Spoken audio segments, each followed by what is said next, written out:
지난 3시간에 걸쳐서 우리는 예수님의 피를 주제로 한 설교를 들었습니다.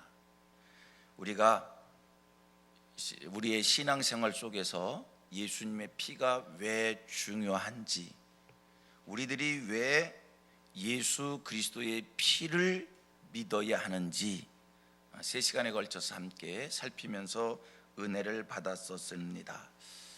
제가 어제 드린 말씀 중에 기억나는 게 있어요. 예수님이 성령으로 잉태되어 동정녀 마리아에게 나셨다라는 말씀입니다. 여러분, 예수님께서 왜 성령으로 잉태되어 동정녀 마리아에게 나셨는가? 예수님이 성령으로 잉태하셨다는 게 왜 중요한가? 첫째 하나는 하나님이 사람 되어 세상에 오시려니까 성령으로 잉태해서 동정녀 마리아에게서 나신 거고요. 또 한번 생각해 봅니다. 예수님이 성령으로 잉태하셨다는 것이 왜 중요하냐?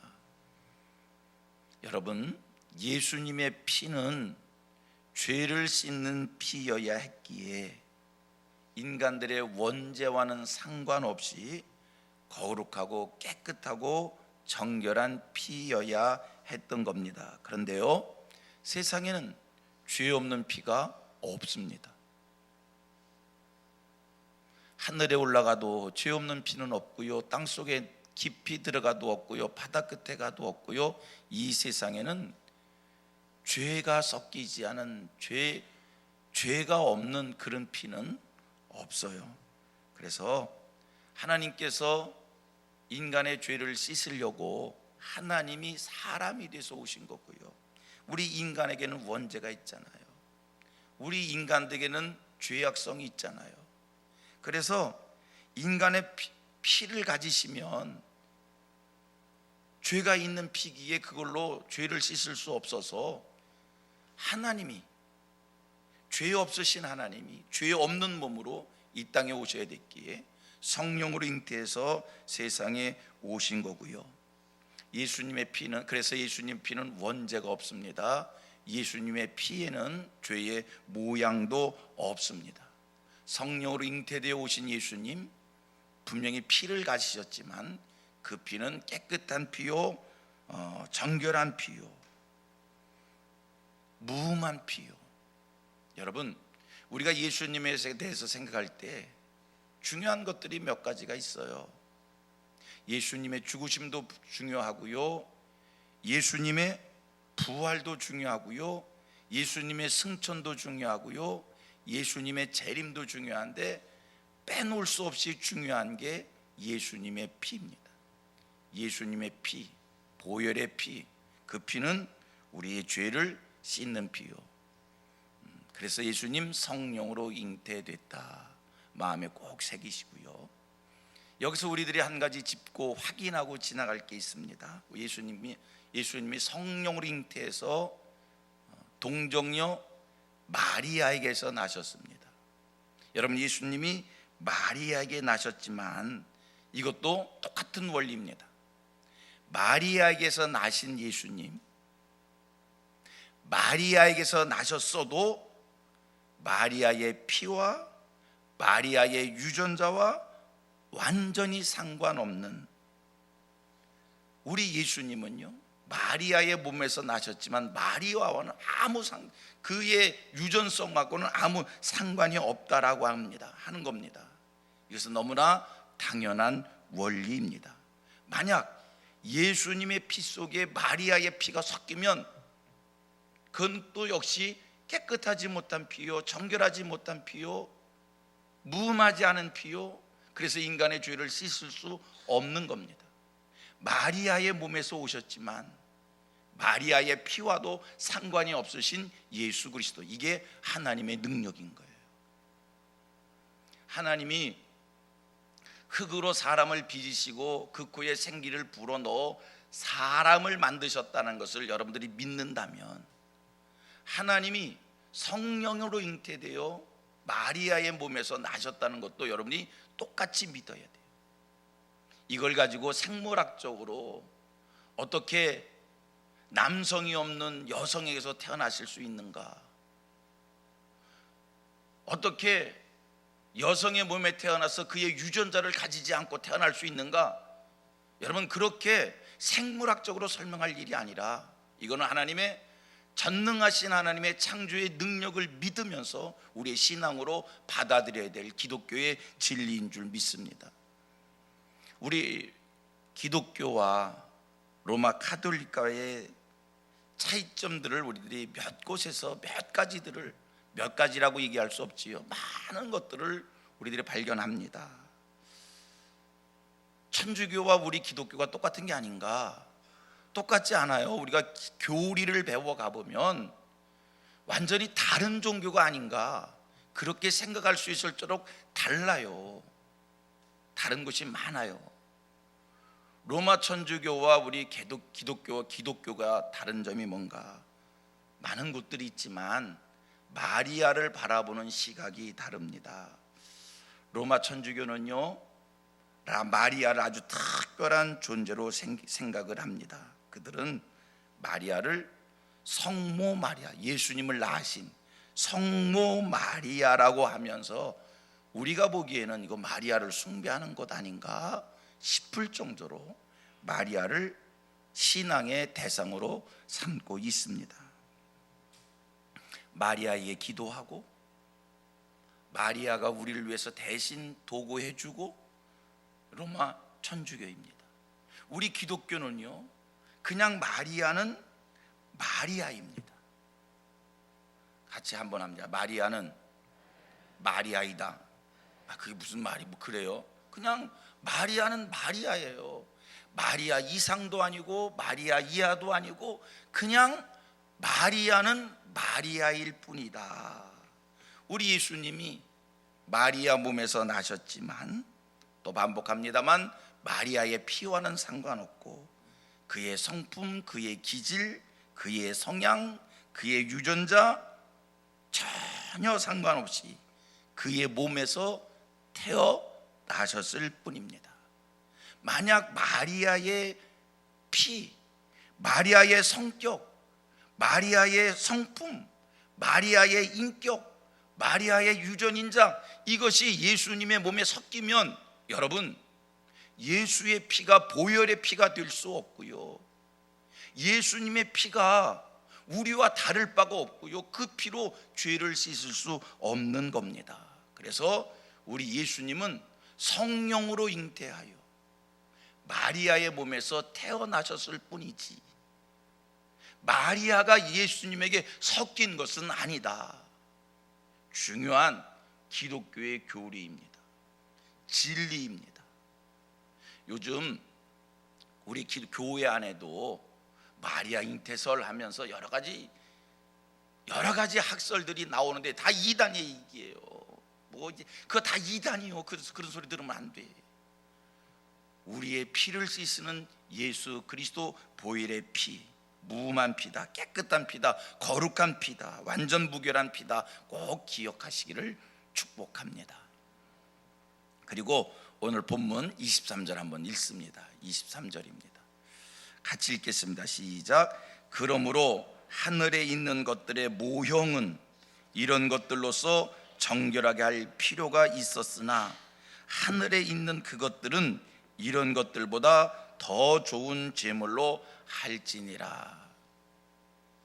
제가 여러분들은 제 설교를 늘 계속 들으시는 분들이니까 제가 요한계시록 강해를 한다든지 지금 히브리서 강해를 한다든지 그 밖에 여러 성경 강해를 할 때 여러분들이 느끼시는 게 있을 거예요. 저는 그냥 성경 구조를 풀어서 설명할 뿐이지 거기 어떠한 뭐를 더하거나 뭐를 빼거나 그리하지 않습니다. 그냥 성경 구절 그대로 여러분들에게 풀어 설명을 합니다. 이 23절 말씀이 뭔 말이야? 이렇게 생각이 되실 수 있을 정도로 잘 모를 것 같아요. 한번 읽으면 잘 이해가 안 될 것 같아요. 근데 한 번 더 읽어보셔봐요.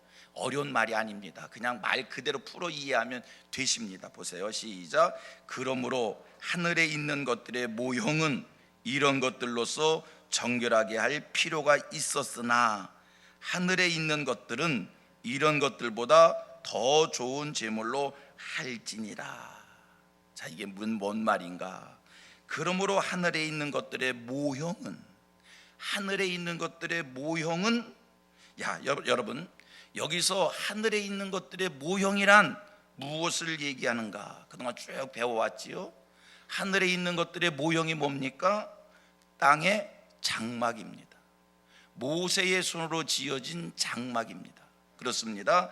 하늘에 있는 것들의 모형은, 땅의 장막들은 이런 것들로서 정결할 필요가 있었으나 이런 것들로 정결케 해야 된다. 이런 것들이 뭐예요? 짐승의 피. 땅의 장막들은 이런 것들로 짐승의 피로 정결케 할 필요가 있었으나, 그 다음 말씀입니다.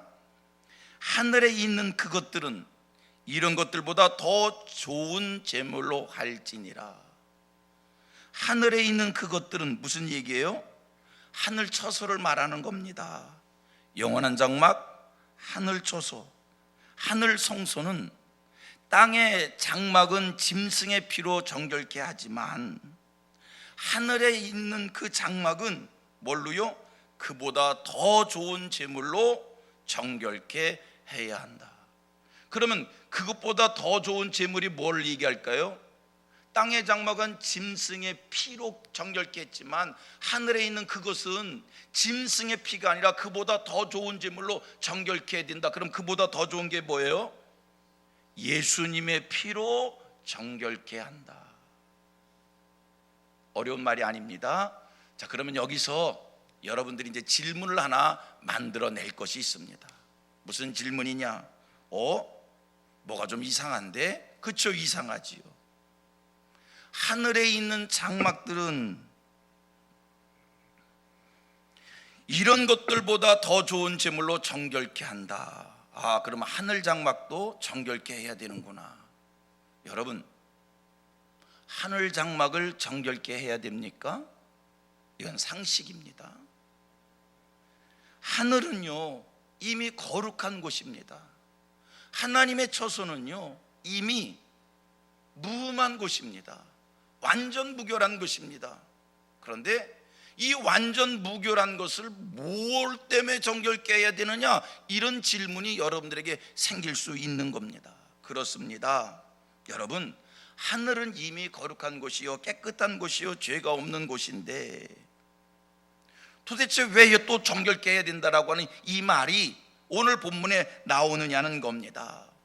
하늘 장막은요, 땅의 장막은 여러 가지 기물들이 있습니다. 기억해보면 모세의 손에 지어진 땅의 장막들, 휘장이 있고 법궤가 있고 진설병이 있고 떡상이 있고 물두멍이 있고, 그렇습니다. 촛대가 있고, 그렇습니다. 이런 것들은 정결케 할 의식이 필요합니다. 하지만 하늘 장막은요, 그런 성전 기물이 있는 곳이 아닙니다. 동시에 그곳은 이미 거룩한 곳입니다. 그런데 성경은 이런 것들보다 더 좋은 제물로 정결케 해야 된다고 말씀합니다. 이게 좀 질문입니다. 이게 좀 이상한 겁니다. 이건 또 뭐지? 이게 또 뭘까요? 이게 또 뭘까요? 이것은요, 오늘 하늘 장막은, 하늘에 있는 것들을 정결케 한다고 해서 하는 것은, 이 하늘에 있는 그것들이라고 하는 것은 성전 기물을 얘기하는 것이 아니고, 장막을 얘기하는 것이 아니고, 여기서 얘기하는 하늘에 있는 그것들은 뭐를 얘기하는가? 하늘 처소에 이르는, 하늘 장막에 이르는 심령을 얘기하는 겁니다. 하늘 성소에 들어가게 될 성도들을 얘기하는 겁니다. 하늘에 이르는 그 성도는, 하늘에 이르는 그 심령은, 여러분, 땅의 장막을 정결케 하는 짐승의 피로 정결케 하는 것이 아니라 이런 것들보다 더 좋은 제물로 정결케 한다. 아멘입니까? 여러분, 우리가 하늘 처소에 들어가는 하나님의 백성들입니다. 우리가 하늘 장막에 거할 하나님의 백성들입니다. 우리는 하나님의 나라를 소망으로 바라다보는 하나님의 사람들입니다. 그 하나님 나라에 들어갈 우리들 정결해져야 됩니다. 거룩해져야 됩니다. 깨끗해져야 됩니다. 우리가 그 하나님 나라, 거룩하고 깨끗하고 정결케 하는 의식을 통해서 들어가는데, 무엇으로 정결케 하는가? 짐승의 피가 아니라 그보다 더 좋은 제물로, 그게 뭐예요? 예수님의 피로 정결케 되어진다. 아멘입니까? 24절 말씀을 읽습니다. 24절. 그리스도께서는 참 것의 그림자인 손으로 만든 성소에 들어가지 아니하시고, 다 같이, 바로 그 하늘에 들어가사 이제 우리를 위하여 하나님 앞에 나타나시고. 성경은 이렇게 말씀합니다. 그리스도께서는 바로, 그리스도께서는 단번에 어디에 들어가셨다고요? 어디에 들어가셨다고요?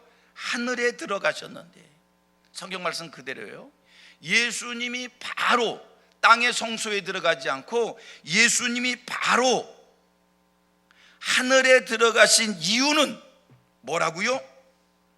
예수님이 왜 바로 하늘에 올라, 땅의 성소 들어가지 않고 예수님이 왜 바로 하늘에 들어가셨는가? 이유가 뭐예요? 우리를 위하여 하나님 앞에 나타나셨다. 할렐루야! 얼마나 감사하신지. 예수님은요, 십자가에 피 흘려 돌아가신 이후 바로 어디에 들어가셨다고요? 땅의 장막에 들어가신 것이 아니라 하늘에 들어가셨는데, 하늘에 바로 들어가신 이유가 뭐냐? 뭐를 위하여? 우리를 위하여 하나님 앞에 나타나셨다. 할렐루야. 그리고 기억을 더듬으셔서 어제 살폈던, 어제 읽었던 말씀을 한번 기억해 보시길 바랍니다.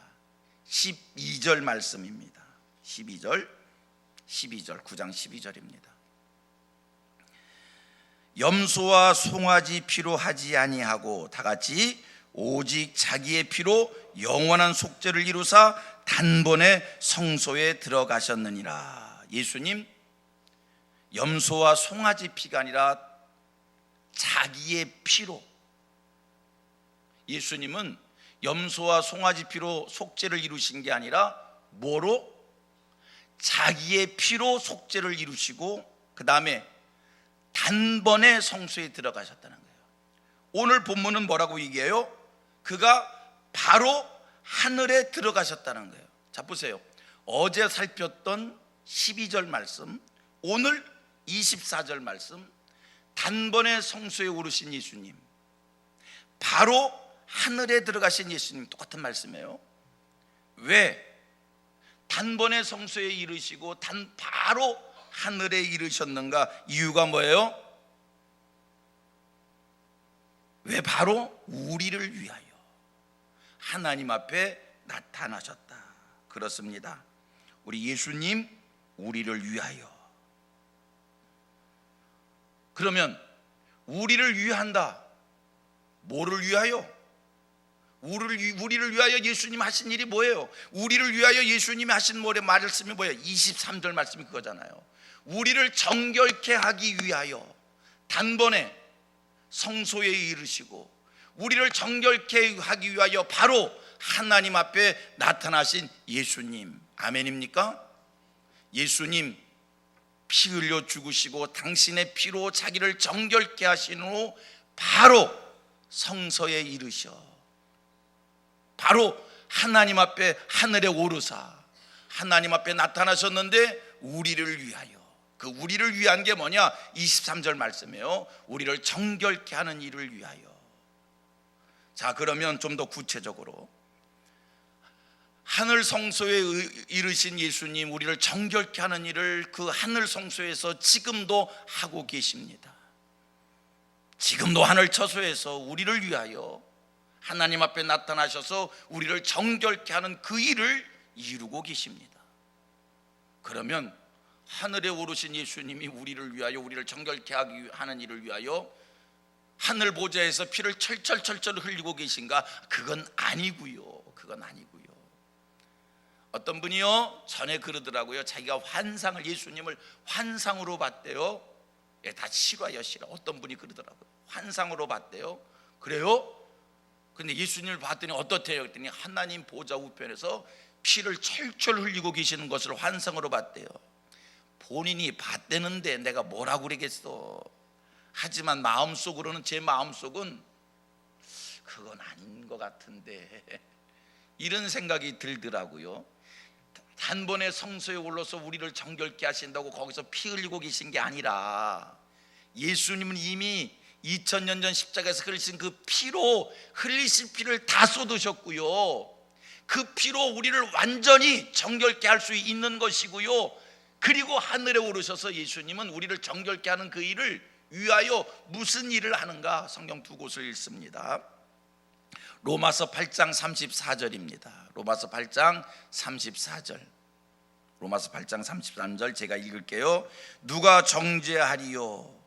죽으실 뿐 아니라 다시 살아나신 이는 그리스도 예수시니 그는 하나님 우편에 계신 자요. 그 다음 말씀이 중요합니다.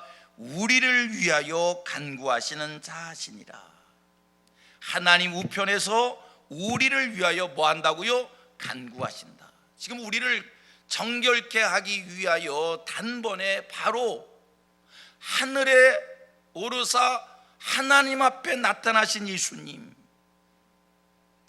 단번에 성소에 이르신 그 예수님, 하나님 보좌 우편에서 우리를 정결케 하는 그 일을 위하여 뭐 하신다? 간구하시느니라. 두 번째, 누가복음 12장 8절의 말씀입니다. 내가 또한 너희에게 말하노니 누구든지 사람 앞에서 나를 시인하면 인자도 하나님의 사자들 앞에서 그를 시인할 것이요. 이 두 가지 말씀이 굉장히 중요합니다. 천상에 오르신 예수님, 그곳에서 지금 우리를 위해 대변해 주시고요, 우리를 위해 친히 하나님께 간구해 주시는 이 일을 하고 계십니다. 이 두 가지 때문에 오늘 저와 여러분들이 구원을 이루는 줄로 믿습니다. 여러분, 오늘 우리가 이 땅에 살면서 예수 그리스도가 고백되어지고 예수 그리스도의 보혈의 피가 믿어지는 이유가 어디에 있습니까? 누가 나를 위해서 예수의 피에 대한 설명을 잘 해줬기 때문에 믿어주는 겁니까? 아니요.